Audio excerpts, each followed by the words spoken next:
ಓಂ ತತ್ಸತ್. ಇವತ್ತು ಇಡೀ ಪ್ರಪಂಚದಾದ್ಯಂತ ಒಂದು ವಿಷಯದ ಬಗ್ಗೆ, ಒಂದು ಸಬ್ಜೆಕ್ಟ್ ಬಗ್ಗೆ ಹೆಚ್ಚು ಆಕರ್ಷಣೆ ಇದೆ. ಪ್ರತಿಯೊಬ್ಬರೂ ಕೂಡ ನನಗೂ ಇದು ಆಗಬಹುದೇನೋ, ನಾನು ಇದನ್ನು ಅಡಾಪ್ಟ್ ಮಾಡಿಕೊಂಡ್ರೆ ಒಳ್ಳೆಯದಾಗ್ತದೇನೋ ಅನ್ನುವಂಥ ಭಾವನೆಯಲ್ಲಿ ಅದರ ಹಿಂದೆ ಹೋಗ್ತಾ ಇದೆ. ಅದೇ ಲಾ ಆಫ್ ಅಟ್ರ್ಯಾಕ್ಷನ್ ಅಥವಾ ಮ್ಯಾನಿಫೆಸ್ಟೇಷನ್ ಅಂತೇನು ಕರೀತಾರೆ ಆ ಸಬ್ಜೆಕ್ಟ್ಗಳು. ಇಡೀ ಪ್ರಪಂಚದಾದ್ಯಂತ ಇವತ್ತು ಲಾ ಆಫ್ ಅಟ್ರ್ಯಾಕ್ಷನ್ ಅನ್ನುವಂಥ, ಮ್ಯಾನಿಫೆಸ್ಟೇಷನ್ ಅನ್ನುವಂಥ ಕೋರ್ಸ್ಗಳೇನಿದೆ, ವರ್ಕ್ಶಾಪ್ಗಳೇನಿದೆ, ಅದು ಬಹಳ ದೊಡ್ಡ ಮಟ್ಟದಲ್ಲಿ ನಡೀತಾ ಇದೆ. ಉಪಾಸನದಲ್ಲೂ ಕೂಡ ಮನೋಶಕ್ತಿ ಅನ್ನುವಂಥದ್ದೇನಿದೆ, ಆ ಮ್ಯಾನಿಫೆಸ್ಟೇಷನ್ ಅಥವಾ ಲಾ ಆಫ್ ಅಟ್ರ್ಯಾಕ್ಷನ್ ಏನಿದೆ ಅದರದ್ದೇ ಮುಂದುವರೆದ ಭಾಗವಾಗಿ ನಾವು ಕೂಡ ಅದನ್ನು ಅಳವಡಿಸ್ಕೊಂಡಿದ್ದೀವಿ.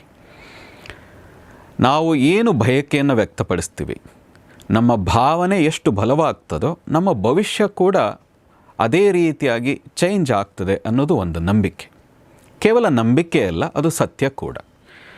ಆದರೆ ಈ ಮ್ಯಾನಿಫೆಸ್ಟೇಷನ್ ಏನಿದೆ ಅದನ್ನು ಮಾಡಿಕೊಳ್ಬೇಕಾದ್ರೆ ನಾವೊಂದು ಚಾರ್ಟ್ ಹಾಕ್ಕೊಳ್ತೀವಿ, ಒಂದು ಪಟ್ಟಿ ಮಾಡ್ತೀವಿ, ಅದು ಹಾಗೇ ಆಗ್ತದೆ ಅಂತ ನಾವು ಭಾವಿಸಿ ಪ್ರತಿನಿತ್ಯ ಅದರ ಕಡೆಗೆ ನಾವು ಹೋಗ್ತಾ ಚಟುವಟಿಕೆಯಲ್ಲಿ ಭಾಗವಹಿಸ್ತಾ ಹೋಗ್ತೀವಿ. ಆದರೆ ಗೊತ್ತಿರಲಿ, ಆ ಮ್ಯಾನಿಫೆಸ್ಟೇಷನ್ ಮಾಡ್ಕೋಬೇಕಾದ್ರೆ ನಮ್ಮಲ್ಲೂ ಕೂಡ ಆ ಅರ್ಹತೆ, ಆ ಸಾಮರ್ಥ್ಯ ಇದೆಯಾ ಅನ್ನೋದು ಬಹಳ ಮುಖ್ಯ. ಈಗ ನನಗೆ 100 ಕೋಟಿ ಬೇಕು ಅಂತ ನಾವು ಮ್ಯಾನಿಫೆಸ್ಟ್ ಮಾಡ್ತೀವಿ. ಒಂದಲ್ಲ ಒಂದು ದಿನ 100 ಕೋಟಿ ಬರ್ತದೆ. ಯಾಕೆ ಅಂದರೆ ನಮ್ಮ ಭಾವನೆಯೇ ನಮ್ಮ ಬದುಕು. ಭಾವನೆ ಬದಲಾದರೆ ಬದುಕು ಬದಲಾಗೇ ಆಗ್ತದೆ. ನಮ್ಮ ವೇದಾಂತ ಕೂಡ ಅದನ್ನು ಹೇಳ್ತದೆ. ಮನಸ್ಸೇ ಎಲ್ಲದಕ್ಕೂ ಕಾರಣ. ಮನೆಯೇವ ಮನುಷ್ಯಾಣಂ ಕಾರಣಂ ಬಂಧ ಮೋಕ್ಷಯೋಹೋ. ಬಂಧನಕ್ಕೂ ಮೋಕ್ಷಕ್ಕೂ ಮನಸ್ಸೇ ಕಾರಣ. ಇದು ಬೇಕು, ಇದು ಬೇಡ, ಅದಕ್ಕೆ ಕಾರಣ ಮನಸ್ಸು. ಹಾಗಾಗಿ ನಾವು ಮನಸ್ಸಿನಲ್ಲಿ ಏನನ್ನು ಭಾವಿಸ್ತೀವೋ, ಯಾವುದು ದೃಢವಾಗ್ತಾ ಹೋಗ್ತದೋ, ಯಾವುದು ಬಲವಾಗ್ತಾ ಹೋಗ್ತದೋ ಅದು ಒಂದಲ್ಲ ಒಂದು ದಿನ ಜಾರಿ ಆಗೇ ಆಗ್ತದೆ. ಆದರೆ ಅದು ಆದಾಗ, ಆ 100 ಕೋಟಿಯೇ ನಮಗೆ ಬಂದಾಗ ಅದನ್ನು ಸರಿಯಾಗಿ ಬಳಸ್ಕೋಬೇಕಲ್ಲ, ಅದನ್ನು ಸರಿಯಾಗಿ ನಮ್ಮ ಜೀವನಕ್ಕೆ ಅದನ್ನು ಉಪಯೋಗಿಸ್ಕೋಬೇಕಲ್ಲ. ಅದು ಆಗದೇ ಇದ್ದರೆ ಕಷ್ಟ ಆಗ್ತದಾಗ. ಹಿರಣ್ಯಾಕ್ಷ ಇರ್ಬೋದು, ಹಿರಣ್ಯಕಶಿಪು ಇರಬಹುದು. ನನಗೆ ಇಂಥದ್ದು ಬೇಕು ಅಂತ ತಪಸ್ಸು ಮಾಡಿ ಪಡೆದ್ರು, ಆದರೆ ಅದನ್ನು ಬಳಸ್ಕೊಳ್ಳೋಕ್ಕಾಗದೆ ಬೇಗ ನಾಶ ಆದರು. ಭಸ್ಮಾಸುರ ಅಂತ ನೀವು ಕೇಳಿರ್ತೀರಿ. ಯಾರ ತಲೆ ಮೇಲೆ ಕೈ ಇಟ್ಟರು ಅವನು ಭಸ್ಮ ಆಗಬೇಕು ಅಂತ ವರ ಬೇಡದ, ಕೊನೆಗೆ ತನ್ನದೇ ತಲೆ ಮೇಲೆ ತನ್ನ ಕೈ ಇಟ್ಕೊಂಡು ಅವನು ನಾಶ ಆದ. ಹಾಗಾಗಿ ಮ್ಯಾನಿಫೆಸ್ಟೇಷನ್ ಮಾಡ್ಕೋಬೇಕಾದ್ರೆ ನಮ್ಮಲ್ಲೂ ಆ ಅರ್ಹತೆಯನ್ನು, ನಮ್ಮಲ್ಲೂ ಆ ಯೋಗ್ಯತೆಯನ್ನು ಬೆಳೆಸ್ಕೊಳ್ತಾ ಹೋದಾಗ ಖಂಡಿತ ಮ್ಯಾನಿಫೆಸ್ಟೇಷನ್ ನಮಗೆ ವರ ಆಗ್ತದೆ. ಆ ದೃಷ್ಟಿಯಿಂದ ಕೂಡ ನಾವು ಮನೋಶಕ್ತಿ ಅನ್ನುವಂಥದ್ದು ಮಾಡಿದಾಗಲೂ ಕೇವಲ ಮ್ಯಾನಿಫೆಸ್ಟ್ ಮಾಡ್ಕೊಳ್ಳೋದು ಅಷ್ಟೇ ನಮ್ಮ ಉದ್ದೇಶ ಆಗಬಾರ್ದು. ಆ ಮ್ಯಾನಿಫೆಸ್ಟೇಷನ್ ಮಾಡ್ಕೋಬೇಕಾದ್ರೆ ನಮ್ಮ ಅರ್ಹತೆ, ನಮ್ಮ ಯೋಗ್ಯತೆ, ನಮ್ಮ ಸಾಮರ್ಥ್ಯ ಏನಿದೆ ಅದನ್ನೂ ಕೂಡ ಹೆಚ್ಚು ಮಾಡ್ಕೊಳ್ತಾ ಹೋದಾಗ, ಅದನ್ನು ಬೆಳೆಸ್ಕೊಳ್ತಾ ಹೋದಾಗ ನಾವು ನಮಗೆ ಬರುವಂತಹ ಏನೇನು ಬಯಕೆಗಳಿದೆ ಅದನ್ನು ಈಡೇರಿಸ್ಕೊಳ್ಳೋಕ್ಕೆ ಹೋದಾಗ ತೊಂದರೆಗಳೇನಿದೆ ಅದನ್ನು ಬರದೇ ಇರೋ ಹಾಗೆ ಮಾಡಿಕೊಂಡು ನಾವು ಮ್ಯಾನಿಫೆಸ್ಟ್ ಮಾಡಿಕೊಳ್ಳುವಂಥದ್ದೇನಿದೆ ಅದು ಸರಿಯಾದ ದಾರಿಯಲ್ಲಿ ನಮಗೆ ಕರ್ಕೊಂಡು ಹೋಗಬೇಕು. ತುಂಬ ಜನಪ್ರಿಯತೆಯನ್ನು ಮ್ಯಾನಿಫೆಸ್ಟ್ ಮಾಡ್ಕೊಂಡವ್ರು ಇದ್ದಾರೆ. ಅವರಲ್ಲಿ ಏನೂ ಇಲ್ಲದೆ, ಯಾವುದೇ ಥರದ ಜ್ಞಾನ ಇಲ್ಲದೆ ಮ್ಯಾನಿಫೆಸ್ಟ್ ಮಾಡಿಕೊಂಡು ಆ ಹಂತಕ್ಕೆ ಹೋದಾಗ ಅಲ್ಲಿಂದ ರಪ್ ಅಂತ ಕೆಳಗೆ ಬಿದ್ದದ್ದು ಇದೆ. ಹಾಗಾಗಿ ನಾವು ಮ್ಯಾನಿಫೆಸ್ಟ್ ಮಾಡ್ಕೋಬೇಕಾದ್ರೆ ಅದರ ಜೊತೆಗೆ ನಮ್ಮ ಅರ್ಹತೆ, ನಮ್ಮ ಸಾಮರ್ಥ್ಯವನ್ನು ಬೆಳೆಸ್ಕೊಳ್ಳೋದು ಕೂಡ ಬಹಳ ಮುಖ್ಯ. ಹಾಗೆ ಬೆಳೆಸ್ಕೊಳ್ತಾ ನನಗಿದು ಬೇಕು, ನಾನು ಇದನ್ನು ಸಾಧಿಸಬೇಕು ಅನ್ನುವಂಥದ್ದೇನಿದೆ ಅದು ನಮ್ಮ ಮನಸ್ಸಿನಲ್ಲಿ ಬಲವಾದಾಗ ಖಂಡಿತವಾಗಿ ನೀವು ಏನು ಅಂದ್ಕೊಳ್ತೀರಿ, ನಾವು ಅದಕ್ಕೆ ಹೇಳೋದು ಯಾಮತಿ ಸಾ ಗತಿರ್ಭವೇತ್. ಅಂದರೆ ನೀನು ಏನು ಯೋಚನೆ ಮಾಡಿದೆಯೋ ಅದೇ ನಿನ್ನ ಜೀವನದಲ್ಲಿ ಆಗಿದ್ದೀಯೇ, ಮತ್ತು ಮುಂದಕ್ಕೆ ಆಗುವಂಥದ್ದು ಏನಿದೆ, ಏನು ಇವತ್ತು ಯೋಚನೆ ಮಾಡ್ತಾ ಇದೆಯೋ ಅದು ಒಂದು ರೀತಿ ಕರ್ಮವೇ. ಇದು ಮಾನಸಿಕ ಕರ್ಮ. ಕರ್ಮ ಅನ್ನೋದು ಎರಡಿದೆ. ಒಂದು ಒಳಗಿನ ಕರ್ಮ ಅಂದರೆ ಮಾನಸಿಕ ಕರ್ಮ, ಇನ್ನೊಂದು ಫಿಸಿಕಲಿ ಇರುವಂತಹ ಸ್ಥೂಲವಾದಂಥ ಕರ್ಮ. ಈ ಸ್ಥೂಲ ಕರ್ಮದಿಂದ ತಪ್ಪಿಸ್ಕೊಬಿಡ್ಬೋದು. ಆದರೆ ಮಾನಸಿಕ ಕರ್ಮ ಏನಿದೆ, ಅರ್ಥಾತ್ ಅದು ಒಳ್ಳೆಯದು ಇರಬಹುದು, ಕೆಟ್ಟದ್ದು ಇರಬಹುದು, ಅದು ನಿಮ್ಮ ಜೀವನದಲ್ಲಿ ನಡೀಲೇಬೇಕು ಮತ್ತು ನಡೆದೇ ನಡೀತದೆ. ಹಾಗೆ ನಡಿಬೇಕಾದ್ರೆ ಒಳ್ಳೆಯದನ್ನೇ ಯೋಚನೆ ಮಾಡಬೇಕು, ಒಳ್ಳೆಯದರ ಕಡೆಗೆ ಹೋಗಬೇಕು. ನಾವು ಮ್ಯಾನಿಫೆಸ್ಟ್ ಮಾಡ್ಕೊಳ್ಳೋದಿದ್ರೂ ಕೂಡ ಈ ಪ್ರಕೃತಿಯಲ್ಲಿ ನಾವು ಹುಟ್ಟಬೇಕಾದ್ರೆ ನಮಗೇನು ಬೇಕೋ ಅದು ನಿರ್ಣಯ ಆಗಿದೆ. ಅದನ್ನು ನಮ್ಮ ಕಡೆಗೆ ಮತ್ತೂ ಸೆಳಿಬೇಕಾದ್ರೂ ನಮ್ಮ ಮನಸ್ಸಿನಲ್ಲೂ ಆ ಒಂದು ಬಯಕೆ ಏನಿದೆ ಅದು ಬಲವಾಗ್ತಾ ಹೋಗಬೇಕು. ಅದರ ಜೊತೆಗೆ ಆ ಬಂದಂತಹ ನಾವೇನು ಬಯಸ್ತೀವಿ ಅದು ನಮ್ಮ ಎಡೆಗೆ ಬಂದಾಗ ಅದನ್ನು ಸರಿಯಾಗಿ ಬಳಸ್ಕೊಳ್ಳುವಂತಹ ಜ್ಞಾನ ಏನಿದೆ, ವಿವೇಕ ಏನಿದೆ, ಅದು ಕೂಡ ಬಹಳ ಮುಖ್ಯ. ಹಾಗಾಗಿ ಅಧ್ಯಾತ್ಮದಲ್ಲಿ ಹೇಳೋದು, ನೀನು ಕೇಳೋದೆಲ್ಲ ಸಿಗ್ತದೆ, ಆದರೆ ಸಿಗದೇ ಇದ್ದಾಗಲೂ ನಿನ್ನ ಮನಸ್ಸನ್ನು ಸರಿಯಾಗಿ ಇಟ್ಕೋಬೇಕು. ಅದೆಲ್ಲವೂ ನಿನ್ನೆಡೆಗೆ ಬಂದಾಗಲೂ ಹಿಗ್ಗದೆ ಕುಗ್ಗದೆ, 100 ಕೋಟಿ ಅಲ್ಲ 1000 ಕೋಟಿ ಬಂದರು, 100 ಜನ ಅಲ್ಲ 1000 ಜನ ಬಂದರೂ ನಿನ್ನ ಭಾವನೆಯನ್ನು ಸ್ಥಿತಪ್ರಜ್ಞತೆ ಅಂತ ನಾವು ಕರಿತೀವಿ. ಅಂದರೆ ಶಾಂತವಾಗಿ ನಿರಾಳವಾಗಿ ಯಾವಾಗಲೂ ಇಟ್ಕೊಳ್ಳೋದನ್ನು ಜೊತೆಗೆ ಕಲಿತಾಗ ಮಾತ್ರ ನೀನು ಮ್ಯಾನಿಫೆಸ್ಟ್ ಮಾಡಿಕೊಂಡದ್ದು ಆರೋಗ್ಯಕರವಾಗಿ ಮುಂದಿನ ಆಗಮ ಕರ್ಮ ಏನಿದೆ ಅದು ಬಾಧಿಸದೆ ಅದ್ಭುತವಾಗಿ ಶಾಂತವಾಗಿ ಕರ್ಕೊಂಡು ಹೋಗಲಿಕ್ಕೆ ಕೂಡ ಅದು ನಿನಗೆ ಸಹಾಯ ಮಾಡ್ತದೆ. ಹಾಗಾಗಿ ಮ್ಯಾನಿಫೆಸ್ಟ್ ಮಾಡಬೇಕಾದ್ರೆ ಫಸ್ಟು ಸರಿಯಾಗಿ ಅದರ ಬಗ್ಗೆ ಆಳವಾಗಿ ತಿಳ್ಕೊಳ್ಳಿ. ಅದರ ಬಗ್ಗೆ ಚೂರು ಜ್ಞಾನವನ್ನು ಬೆಳೆಸ್ಕೊಂಡು ಯಾಕಾಗಿ ಕೇಳ್ತಾ ಇದ್ದೀನಿ, ಅದು ನಾನು ಅದಕ್ಕೆ ಅರ್ಹನಿದ್ದೀನ, ಅದನ್ನು ಪಡೆದರೆ ನಾನು ಹೇಗೆಲ್ಲ ಬಳಸ್ಕೋಬಹುದು ಅನ್ನುವಂಥ ಆಳವಾದ ಜ್ಞಾನದ ಜೊತೆ ಮ್ಯಾನಿಫೆಸ್ಟ್ ಮಾಡಿ. ಈಗ 100 ಜನ ಮ್ಯಾನಿಫೆಸ್ಟೇಷನ್ ಮಾಡ್ತಾರೆ. ಆ 100 ಜನ ಮ್ಯಾನಿಫೆಸ್ಟೇಷನ್ ಯಾರು ಮಾಡ್ತಾರೆ ಅವರು ಎಲ್ಲರೂ ಅದರಲ್ಲಿ ಸಕ್ಸಸ್ ಆಗ್ತಾರಾ ಅಂದರೆ ಆಗಲ್ಲ. ನೀವು ಕೇವಲ ಮ್ಯಾನಿಫೆಸ್ಟೇಷನ್ ಅಥವಾ ಲಾ ಆಫ್ ಅಟ್ರಾಕ್ಷನ್ ಇದೆ ಅದೊಂದಕ್ಕಲ್ಲ, ನೀವು ಯಾವುದೇ ವಿಷಯಕ್ಕೆ ಹೋದರೂ 100 ಜನ ಇದ್ದಾರೆ ಅಂದರೆ ಅದರಲ್ಲಿ ಸಕ್ಸಸ್ ಆಗೋದು 30 ಜನ ಮಾತ್ರವೇ. ಯಾಕೆ ಅಂತ ಹೇಳಿದ್ರೆ ನಮ್ಮ ಭಾವನೆ ಎಷ್ಟು ಶುದ್ಧವಾಗಿದೆ, ಎಷ್ಟು ಬಲವಾಗಿದೆ, ಅದರಲ್ಲಿ ಸಂಶಯವೇ ಇರಬಾರ್ದು. ನಾವು ಏನು ನಮಗೆ ಬೇಕು ಅಂತಿದೆ, ಫೇಲ್ ಆದರೆ ಅನ್ನುವಂಥ ಕ್ವಶನ್ ಏನಿದೆ ಅದು ಬರಲೇಬಾರ್ದು. ಎಚ್ಚರ ಇರಬೇಕು ಅನ್ನೋದು ಓಕೆ, ಆದರೆ ನನಗಿದು ಆಗದೆ ಹೋದರೆ ಇದು ನನಗೆ ಸಾಧ್ಯನಾ ಅನ್ನುವಂಥ ಅನುಮಾನಗಳೇನಿದೆ, ಯಾರಿಗೆ ಅನುಮಾನಗಳು ಬರ್ತದೆ ಅವರು ಖಂಡಿತವಾಗಿ ಆ ಮ್ಯಾನಿಫೆಸ್ಟೇಷನನ್ನು ಅವರು ಪಡೀಲಿಕ್ಕೆ ಸಾಧ್ಯ ಇಲ್ಲ. ಹಾಗಾಗಿ ಕೃಷ್ಣ ಭಗವದ್ಗೀತೆಯಲ್ಲಿ ಹೇಳೋದು ಸಂಶಯಾತ್ಮ ವಿನಶ್ಯತಿ.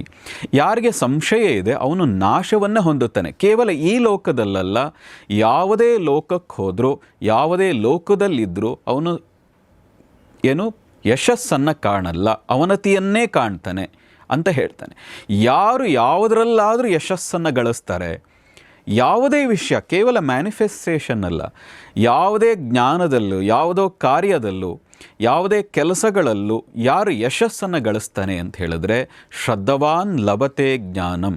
ಯಾರಿಗೆ ಶ್ರದ್ಧೆ ಇದೆ, ಆ ನಂಬಿಕೆ ಇದೆ, ಅವನಿಗೆ ಮಾತ್ರವೇ ಎಲ್ಲಿಯೇ ಹೋದರೂ ಯಶಸ್ಸನ್ನು ಗಳಿಸ್ಲಿಕ್ಕೆ ಸಾಧ್ಯ, ಸಂಶಯ ಇದ್ದವನಿಗೆ ಅಲ್ಲ.